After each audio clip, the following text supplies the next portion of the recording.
Good evening. I'm Vaibhav Dutt, a researcher at Fields of View based out of Bangalore, India. Today, I will be speaking to you about urban governance and the impact it can have in building better and more sustainable cities.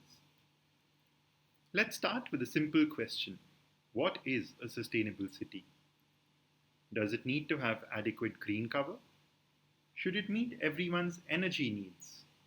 What will be its economic structure? Should it strive for efficiency? For each person that we ask, we might get a different answer. Therefore, we must take a step back and ask, who gets to decide whether the city is sustainable or not? Is it the industry which contributes to the city's economy? Is it policymakers who run the city? Or is it academics and researchers who understand planning and sustainability frameworks like no one else? In any city, all these voices are heard, even if their objectives are diverse. One voice, however, particularly in the global south, often gets missed out. That of the people. When thinking about decision makers, can we imagine them to be citizens or residents? What would it mean to have a city designed by the people for themselves? Would we have a better shot at sustainability if this were to happen?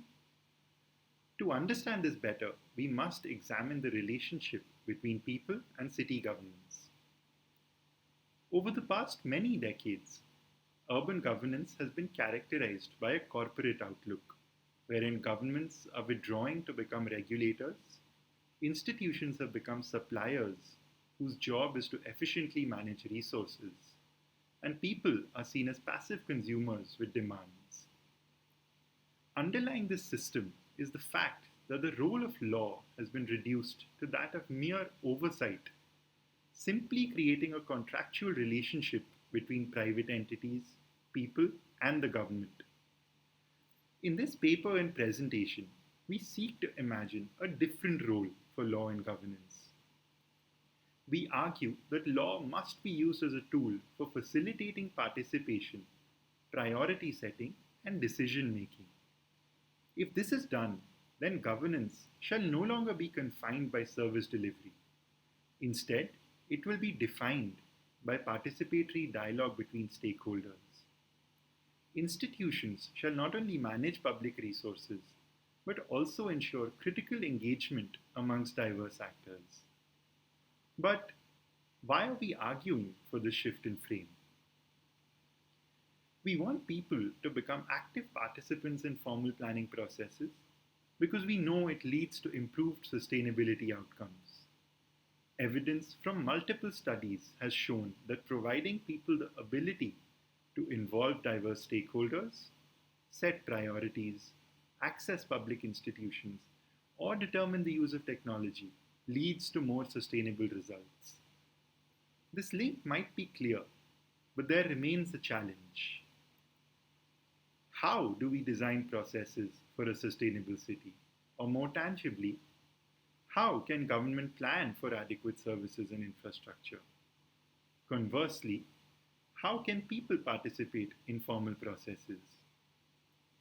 These are the big how questions of public policy, which we must answer to achieve long-term sustainability.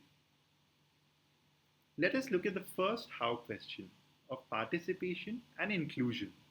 To tackle it, we need to build tools that make policy accessible to people with different literacy levels, help us elicit people's preferences, and test policy trade-offs. Similarly, let us look at the second how question of decision-making for policymakers. To tackle this, we need to build tools that allow them to experiment with different what-if scenarios and combine micro and macro level data to make it actionable.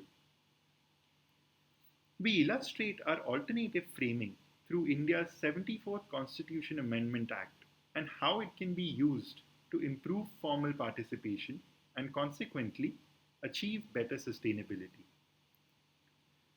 The 74th Amendment was enacted in 1993 and mandated the devolution of power beyond the union and state governments for the first time.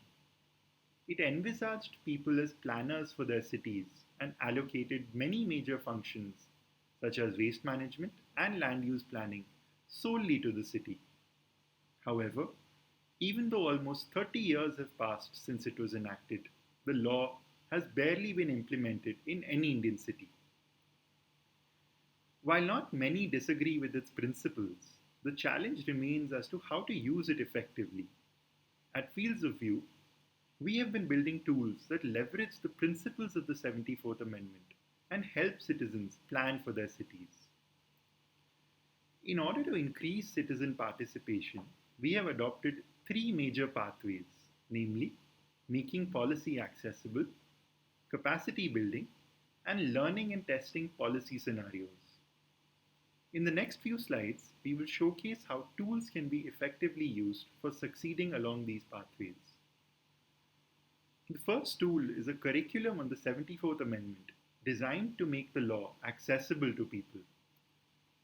Through interactive exercises and comic books, we improve engagement with urban governance and its challenges. The curriculum creates a fundamental knowledge base for people's participation. The next tool I'm going to talk about is Honeygaloo, a tool for bottom-up planning for community resources. Through a gaming simulation, young adults are trained for water security at a neighborhood level. The tool builds capacity in managing conflicting needs and navigating disjointed institutional processes. The third tool we are going to discuss is Rubbish, a game on solid waste management for Indian cities. A learning game to understand various policy options, it allows players to step into other stakeholders' shoes and operate from their perspectives. The game models complex, real-world policy making and lets players grapple with the tension between financial and environmental sustainability. All these tools build upon the principles of the 74th Amendment so as to increase formal participation in planning and help citizens sustainably plan for their own natural resources. These examples make it clear that by using innovative tools, people's participation in governance is very much possible, and by facilitating it through law, we can institutionalize a collaborative imagination of sustainability. Thank you for attending this presentation. If you have any questions or comments, please do reach out to me. And to know more about our work, you can scan the QR code on the screen in front of you.